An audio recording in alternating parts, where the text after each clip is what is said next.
I'm moving back to my childhood home next month. Out of the blue, my eldest son Bob showed up at my house with a smirk. He told me his wife, Catherine, was busy shopping on her phone at home, letting their 2 kids run wild. Then he casually said, "Please take care of the 2 grandkids." After all the times they ignored me, they suddenly changed their tune when they found out I was living in a condo. I felt the need to teach them a lesson about the real world not always going their way. My name is Janet. This year, I turned 64. 2 years ago, I lost my husband, so now I live alone in the house where I raised my 2 boys. My sons, aged 38 and 36, have their own families and live in nearby apartments.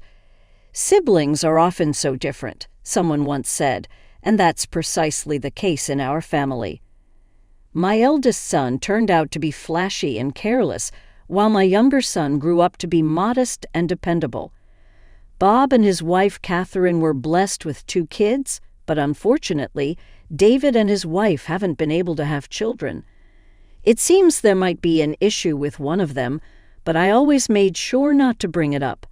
However, Catherine, whenever she meets David's wife, insensitively teases, "Oh, still no baby.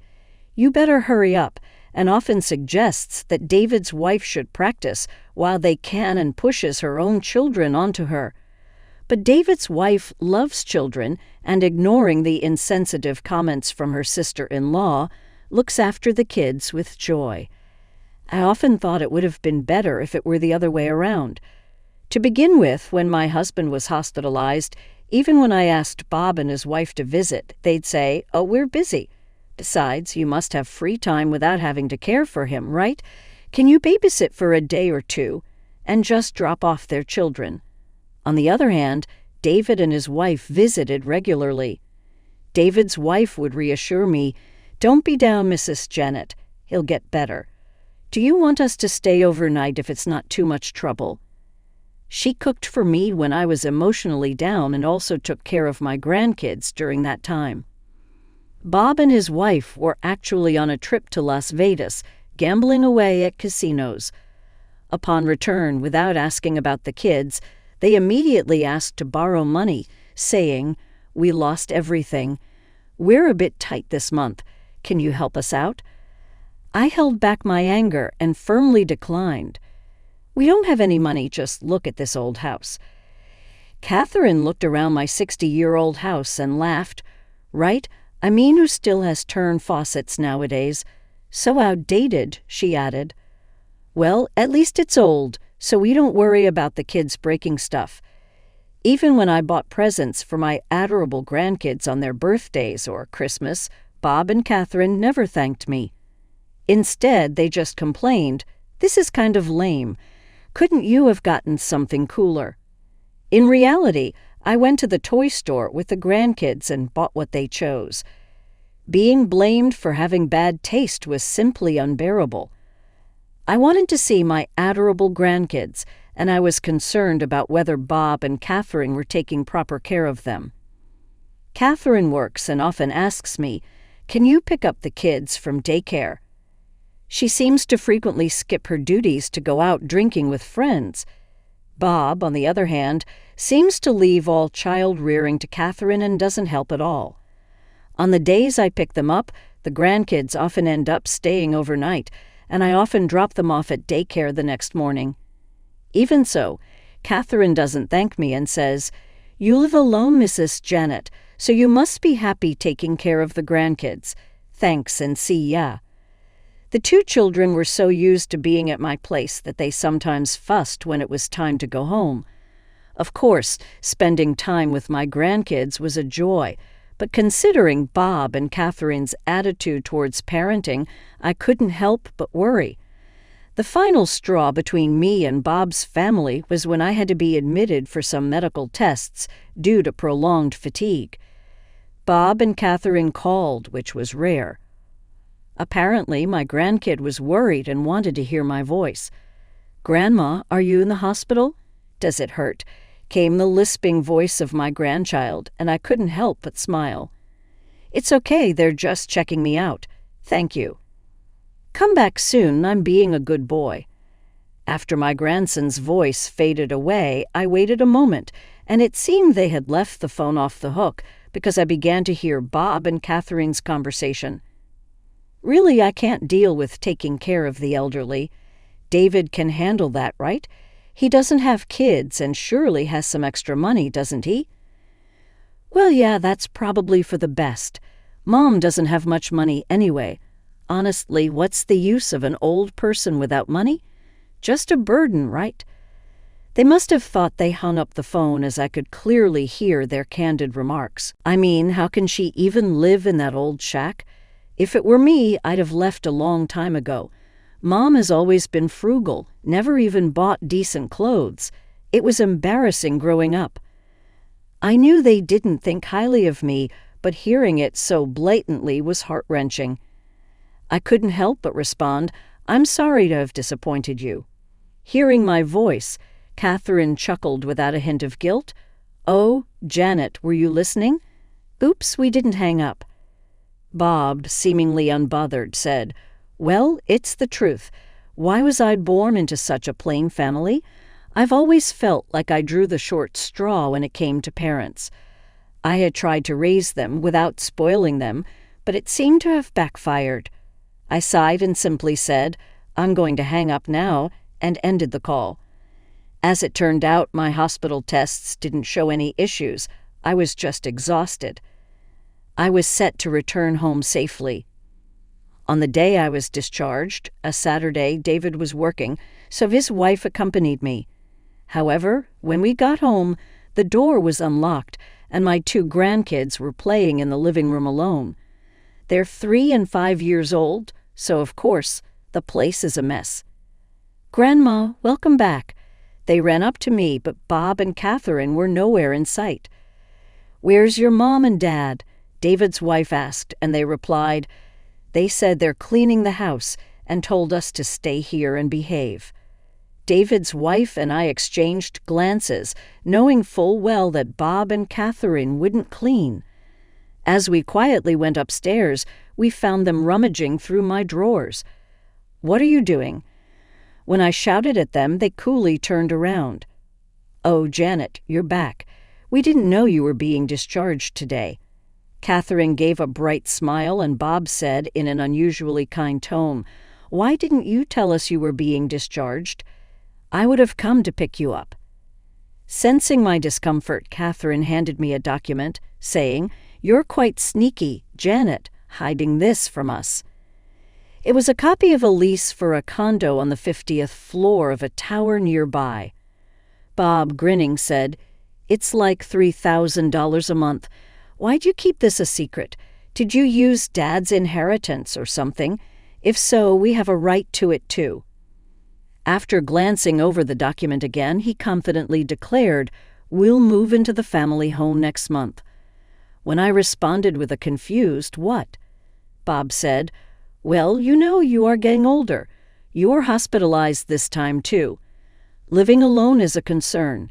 You've been saying it for a while now, right?" He then looked to Catherine for agreement, and she chimed in, "Exactly. This house is old, and if anything happened, it'd be a mess." Making a concerned face, it seemed like they both had completely forgotten about the phone call from a few days ago. How forgetful can they be? And why were they looking for a house behind my back in the first place? Seeing our disbelief, Catherine winked and cheekily said, "Do take care of the grandkids, will you?" The usually quiet daughter-in-law finally lost her temper. "Hold on. What's going on?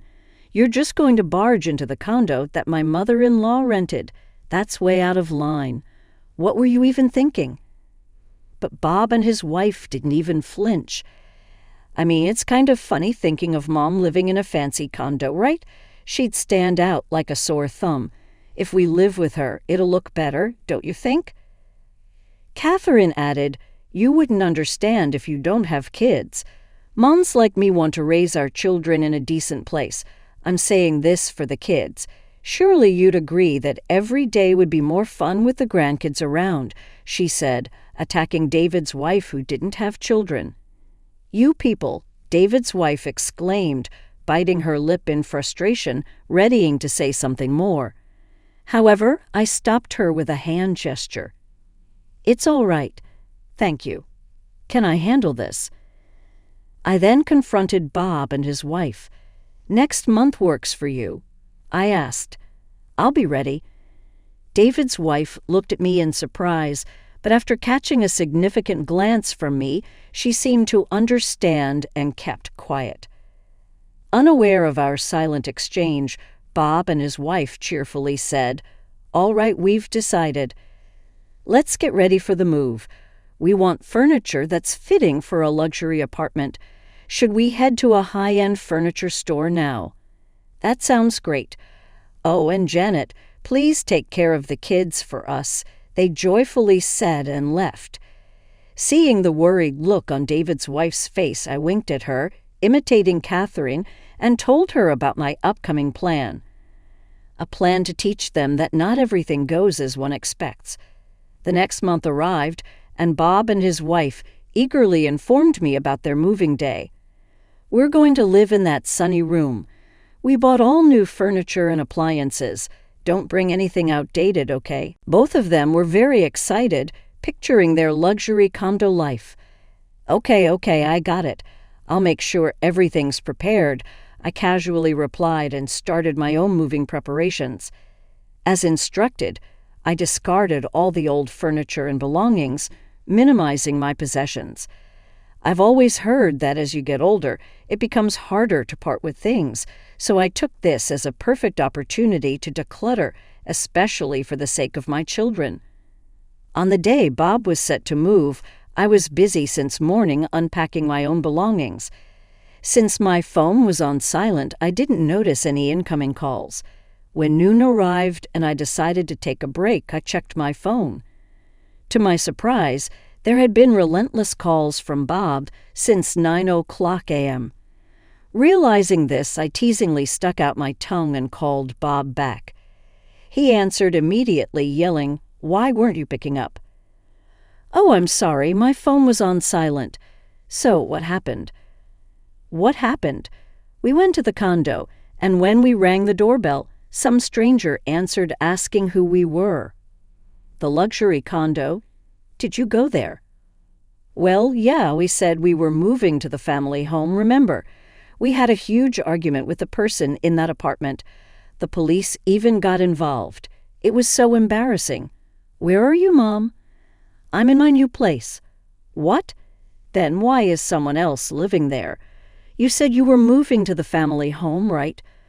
That's why I cleaned it up for you. I assumed you had the keys. Feel free to use it however you like." "Oh, I'll transfer the deed soon." "Wait a minute, that family home. You don't mean—" "Yes, the one you grew up in. That's the family home, isn't it?" After a brief pause, I could hear Catherine's voice in the background. "What are you doing?" "The movers are saying they'll charge us extra if we make them wait any longer. Hurry up and vacate the condo." "Oh no, the furniture delivery is here. Hey, that's our luxury bed. What are you going to do?" Hearing her frantic voice, I couldn't help but almost burst out laughing. It's a pity I couldn't share this moment with David's wife. Bob, with a trembling voice, muttered, It wasn't here, the family home, then." Catherine's puzzled voice could be heard. "What? That family home? It seems to be our old house." After another pause, Catherine, having finally understood the situation, exclaimed in disbelief, "What the heck?" I replied, trying to hold back my laughter, "Just move your things there. I'm busy with unpacking. Take care." I was about to hang up when Bob interjected, "Hold on. Where are you now, Mom?" "Why would I tell you that? If you come here, I won't be pleased. If I need something, I'll come over. Bye." Bob continued to protest, but I simply hung up. Keeping my phone on silent, I continued unpacking in my new apartment. Turns out that luxury condo contract was just a provisional one, and I canceled it the day after Bob found out. It hurt to lose the deposit, but it was much more infuriating to see Bob and his wife have their way. I've always admired those luxury condos with top-tier security and amenities. I decided to give it a shot. However, I soon realized it might have been a bit too extravagant for me. So, this incident was the push I needed to reconsider. Now I'm living in a one-bedroom apartment with assisted living features. It even has a gym and 24/7 concierge service. It's perfect for me living alone. Bob and his wife thought I was broke, but in reality, I'd been studying and investing while being a homemaker and had managed to earn enough for both my children's education. After my husband passed away, a hefty life insurance payout and inheritance came through. Investing half of that sum turned out to be quite profitable. I had decided to take a leap of faith and try something adventurous, but I guess God always has a plan. Living in that luxury condo, I must have gotten a bit too carried away. Anyway, I thought it all turned out for the best and filled David's wife in on everything that happened today. She laughed heartily, saying, "Oh, that's hilarious. I would have loved to see Bob and Catherine's faces at that moment. I wish I had seen it too." We both burst out laughing. Then David's wife curiously mentioned, "But it's odd, isn't it? Bob and Catherine don't work for any big-name companies, yet they act so posh. How can they afford such a lifestyle?" Indeed, while David and his wife both work for reputable companies, Bob works for some no-name firm, and Catherine, she's been in and out of jobs from some temp agency. Despite all this, they were always buying designer brands. I always wondered where they got the money from. Later on, it turned out they were drowning in debt. They had likely been searching my house, hoping I had some hidden assets. They're just plain gold diggers in the end. Having no place else to go, they reluctantly moved into the old family home they once mocked, filling it with mismatched luxury furniture and electronics.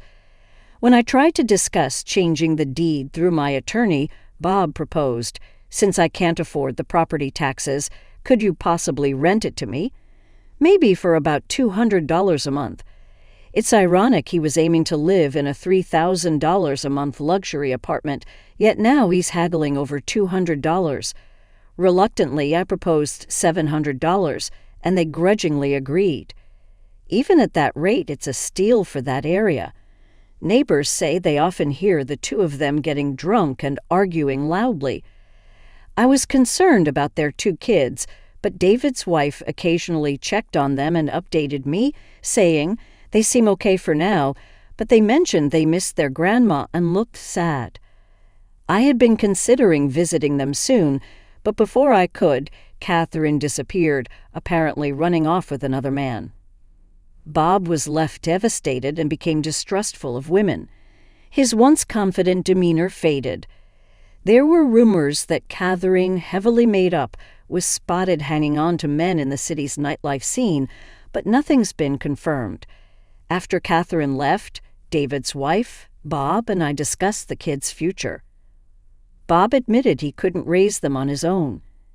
Indeed, without someone to maintain the house, it was in utter chaos. David and his wife kindly offered to adopt the kids. The process went smoothly, and they're now David's children. Since Bob hadn't finalized his divorce from Catherine and she hadn't been officially missing for 7 years, he couldn't remarry. Moreover, the debt collectors are more aggressive than ever. He's now silently working his day job and takes a night shift at a convenience store to make ends meet. It seems he pawned most of his luxury items.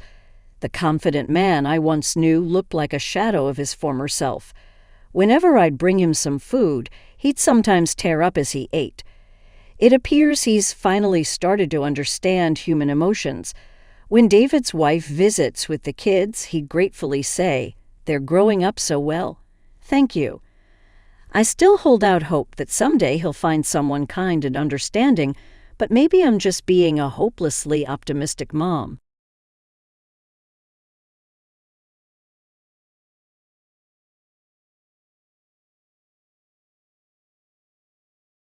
"What's with that expression, Elaine? You look like you've seen a ghost," he sneered. his voice dripping with sarcasm. I took a deep breath, feeling my heart pounding in my chest. Derek, I can't do this anymore. Your constant belittling, your complete disregard for my feelings, it's suffocating me. Derek laughed, a harsh sound that echoed off the walls. Oh, please. You're being dramatic. You knew what you were getting into when you married me. A woman of your limited capabilities should be grateful. Grateful? The word echoed in my mind, mocking me. I thought back to the days when we first met. I was 27 then, full of ambition and dreams, working diligently in the marketing department of a bustling firm. Derek, with his charming smile and seemingly kind demeanor, had swept me off my feet. We met at a company event, and he was all I had ever wanted, or so I thought. But now, standing in our meticulously kept living room, I barely recognized the man before me. The kind and attentive Derek I had fallen in love with was gone, replaced by this cold, calculating person who seemed to take pleasure in my misery. You think I should be grateful? I challenged, my voice steadier than I felt. Grateful for a husband who sees his wife as nothing more than a maid? Who values his ego over our relationship? Derek's face darkened. You know your place, Elaine. You gave up your job to be my wife, to take care of me in this house. That was your decision. Yes, it was my decision, I shot back, feeling a surge of anger. A decision I made because I believed in us, in our partnership. But this is not a partnership, it's tyranny. He scoffed. Dramatic as always. You should know by now, Elaine, I'm the one who makes the decisions here. If you can't handle the simple tasks of a housewife, maybe you should reconsider your position in this marriage. Reconsider my position? The words hit me like a physical blow. All the years of putting his needs before mine, of enduring his criticisms and dismissals, of trying to be the perfect wife he demanded, it all came crashing down in that moment. I straightened, meeting his gaze head-on. No, Derek, it's you who should reconsider. I'm not your property, and I refuse to be treated as such any longer. I deserve respect, and if you can't give me that, then maybe this marriage was a mistake. The room fell silent, the weight of my words hanging in the air between us. Derek's face was a mask of shock and anger, his eyes burning into mine. So that's how it is? He said finally, his voice low and dangerous. You think you can just walk away? You think you can survive without me? I took a step back, feeling a flicker of fear, but I pushed it down. I don't just think it, Derek. I know it.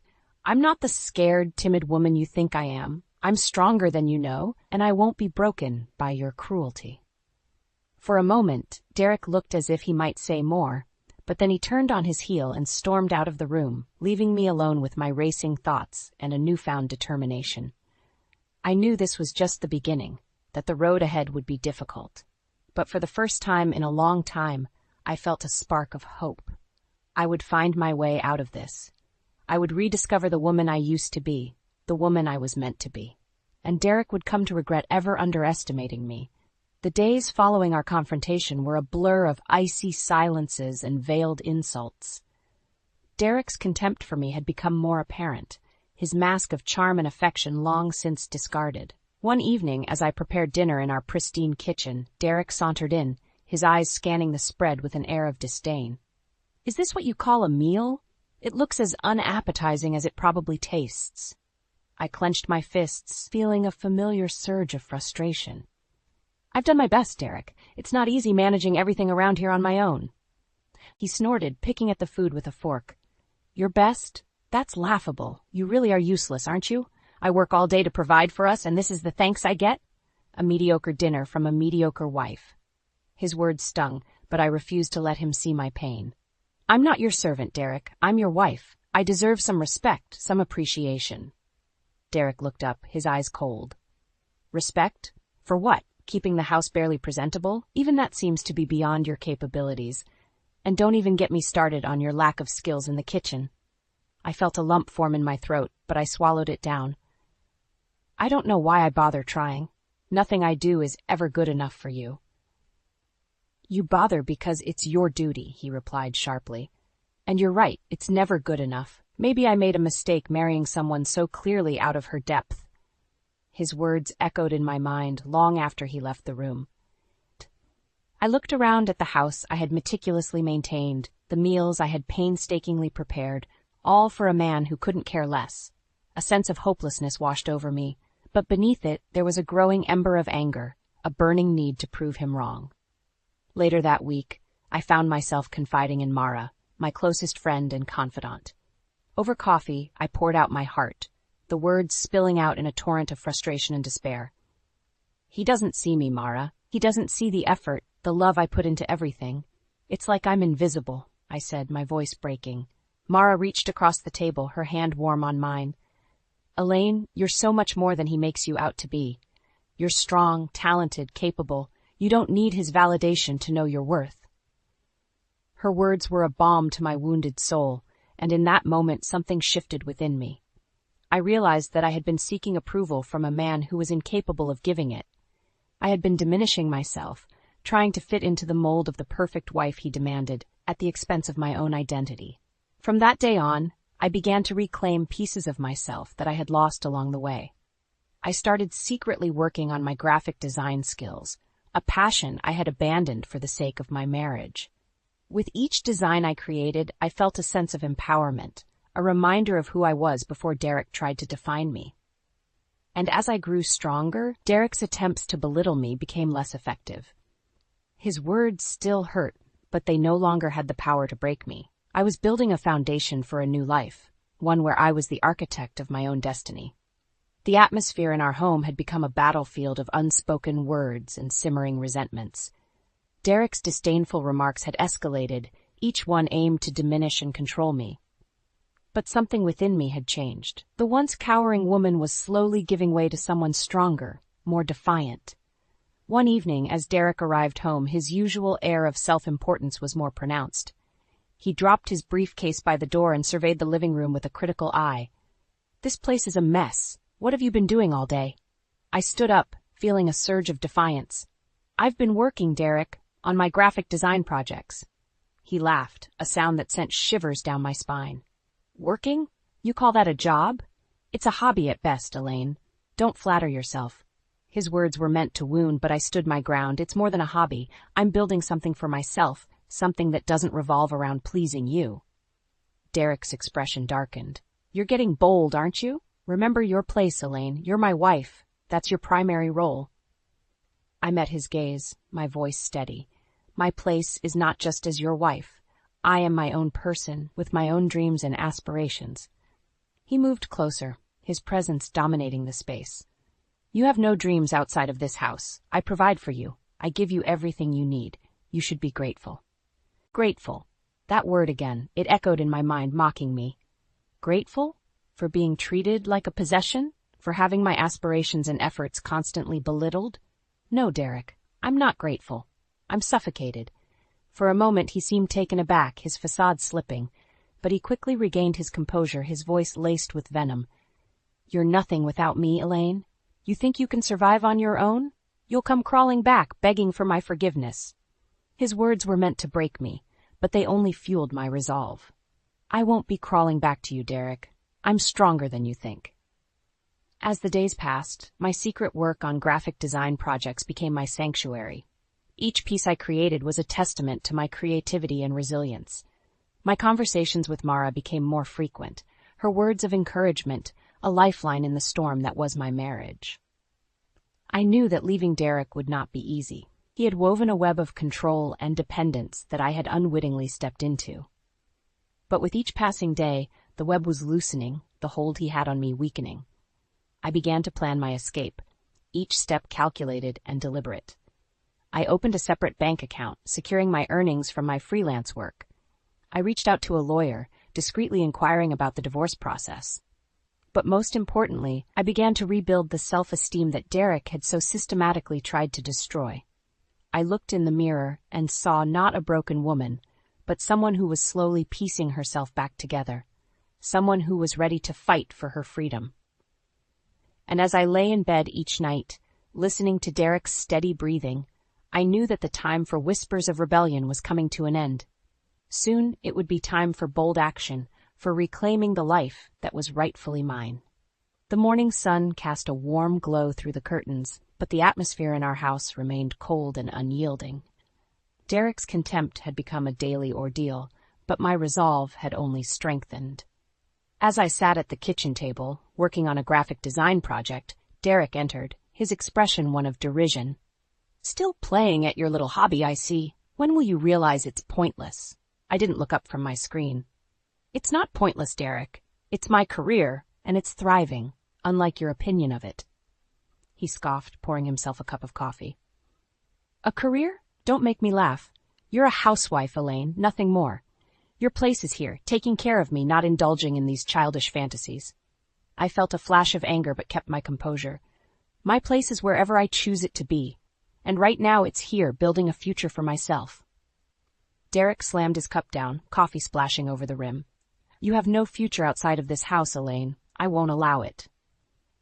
His attempt to intimidate me was evident, but I no longer felt the fear that once gripped me. "You don't get to decide my future, Derek. I'm not your property. I'm a person with my own dreams and ambitions." He leaned in, his face inches from mine, his voice a menacing whisper. "You'll never succeed. You're weak, dependent on me for everything. You'll come crawling back, mark my words." I stood up, meeting his gaze. "I won't be crawling back to anyone, Derek. I'm stronger than you'll ever know." The days that followed were a tumultuous mix of silent treatments and bitter arguments. Derek's attempts to belittle me became more desperate, his words more cutting, but with each barb my determination only grew. My work as a graphic designer was gaining traction, my designs being noticed by larger clients. I was building a portfolio that spoke of talent and creativity, a far cry from the hobby Derek so scornfully dismissed.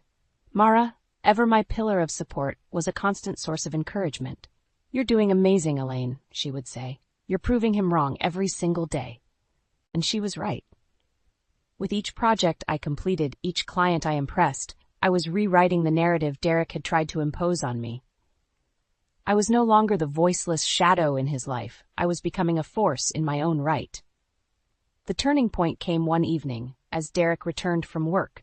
He found me in the living room, my laptop open, displaying a particularly intricate design I had just completed. He glanced at the screen, a sneer forming on his lips. "What's this? Another one of your little projects?" I looked up, a sense of pride swelling within me. "Yes, it's my latest project, and it's not little. It's for a major client, one who recognizes my talent." Derek's sneer faltered, his eyes betraying a flicker of surprise. "A major client? I don't believe you." I stood, closing my laptop with a satisfying snap.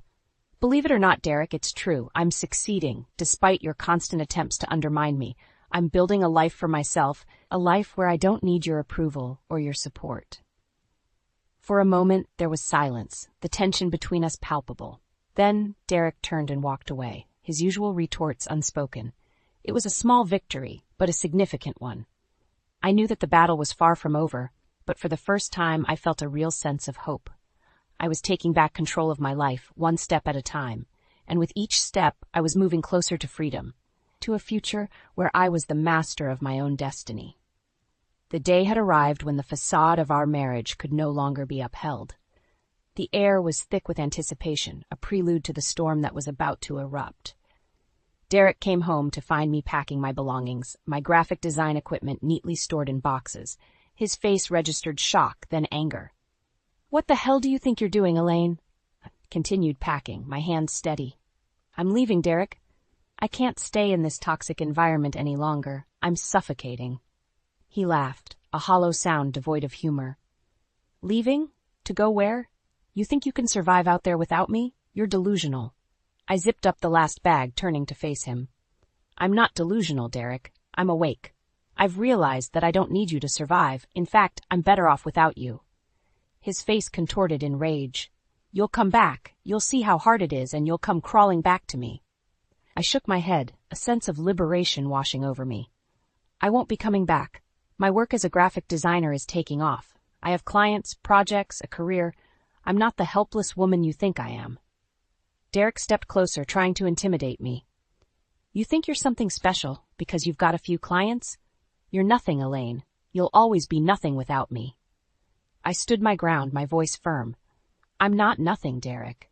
I'm more than you ever gave me credit for, and I'm going to prove it." He reached out, attempting to grab my arm, but I stepped back. "Don't touch me, Derek. It's over. I'm leaving, and there's nothing you can do to stop me." For a moment, He looked like he might lash out, but then he composed himself, his voice dripping with disdain. Fine, leave. See if I care. You'll be begging to come back before you know it. I picked up my bags, my heart pounding with a mix of fear and excitement. I won't be begging for anything. Goodbye, Derek. As I walked out the door, I didn't look back. The weight of the years of belittlement and control seemed to fall away with each step I took. I was embarking on a new journey, one where I was in control of my destiny. I knew the road ahead would be challenging, but I was ready to face the world on my own terms, ready to show Derek and anyone else who doubted me that I was capable, strong, and independent. And as I drove away from the house that had been my prison, I felt a surge of empowerment. I was no longer Elaine, Derek's wife. I was Elaine, the graphic designer, the artist, the survivor. In the weeks following my departure, I found both solace and challenge in my newfound independence. My career as a graphic designer flourished, each project a stepping stone towards greater achievements. Meanwhile, Derek's world was unraveling, his true nature exposed for all to see. One afternoon, Mara called me with unexpected news. Elaine, have you heard about Derek? I hesitated, unsure if I wanted to know. No, what happened? He's been fired, Mara said, her voice tinged with disbelief. Apparently, his performance had been declining for months, and after you left, it just got worse. He's lost his job. I felt a mix of shock and vindication. Derek, who had always prided himself on his career, now faced the consequences of his arrogance. I can't say I'm surprised, I replied. He was so focused on controlling me that he let his own life fall apart. But that's not all, Mara continued. He's been trying to reach out to you. He's called me a few times, asking if I knew where you were. I felt a chill run down my spine. Derek's persistence was unsettling, but I was determined not to let it shake me. I've moved on, Mara. He's a part of my past now. In the following days, Derek's attempts to contact me became more desperate. He left voicemails, sent emails, each one oscillating between pleas for reconciliation and angry accusations. But I stood firm, ignoring his attempts to drag me back into his toxic orbit. As my career took off, I was invited to showcase my work at a prominent design exhibition. It was a moment of triumph, a testament to my hard work and talent. I stood among my peers, my designs displayed for all to see, feeling a sense of accomplishment that I had never experienced with Derek. The exhibition was also where karma made its grand appearance. Derek, looking disheveled and defeated, showed up unannounced. He approached me, his eyes searching for some semblance of the control he once had. Elaine, he started, his voice unsteady. I need you. I've lost everything. Please, take me back. I looked at him, seeing the man I once thought I loved, now just a shadow of his former self. Derek, you haven't lost everything. You threw it away. You chose your ego over our marriage, your pride over our happiness. He reached out, but I stepped back. Please, Elaine, I'll change. I'll do anything. I shook my head. It's too late, Derek. I've moved on. I've found success and happiness, things I could never have with you. As I walked away, leaving Derek standing alone amidst the crowd, I realized that this was my final goodbye. The chapter of my life that included Derek was now firmly closed. In the months that followed, I heard snippets of Derek's continuing downfall.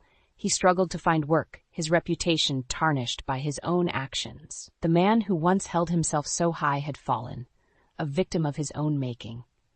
Meanwhile, my career soared. My designs were featured in magazines, my client list grew, and I found joy in my work that I had never known before. I had turned my life around, not just surviving, but thriving. As I sat in my new studio, surrounded by my artwork and the accolades of my hard-earned success, I couldn't help but reflect on the journey that had brought me here. The sun streamed through the large windows, casting a warm glow over the room, mirroring the lightness I felt in my heart. Mara visited me that afternoon, her face bright with a smile as she looked around. Elaine, you've done it. You're truly an inspiration. I smiled back, a sense of contentment washing over me. It's been a journey, Mara, but every step was worth it. We sat down with cups of coffee, the aroma blending with the scent of fresh paint and paper. Do you ever think about Derek? Mara asked cautiously. I paused, the memories surfacing briefly. I do, sometimes, but not with anger or regret. He was a part of my path, a difficult chapter that led me to where I am now. Mara nodded, understanding in her eyes. And now you're free. living the life you were meant to. Yes, I agreed, gazing out the window. Free to create, to live, to be me. Derek's hold on me, his attempts to diminish me, they're just echoes of the past now. The conversation shifted to my upcoming projects, the excitement of new challenges and opportunities. But as Mara spoke, I found my thoughts drifting back to the person I was when I was with Derek. That Elaine was like a distant shadow, a reminder of how far I had come. After Mara left, I took a moment to savor the quiet of my studio. The struggles, the pain, the liberation, they had all woven together to create the tapestry of my life. And in that tapestry, the dark threads served only to make the bright colors shine even brighter. I realized then that my story was not just about escaping Derek's shadow. It was about discovering my own light, the strength, resilience, and talent that had always been within me, waiting to be acknowledged and embraced. As the day gave way to evening, I looked at the designs lining the walls of my studio. Each one was a piece of me, a part of my journey.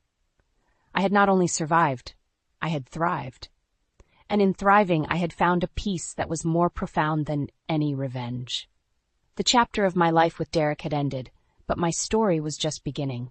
A story of triumph, of finding joy in the midst of sorrow, of rising from the ashes to create something beautiful. As the last rays of the sun faded, I turned off the lights in my studio and stepped out into the cool evening air. The world lay before me, vast and full of possibilities. And I, Elaine, once a shadow, now a source of light, was ready to embrace whatever came next.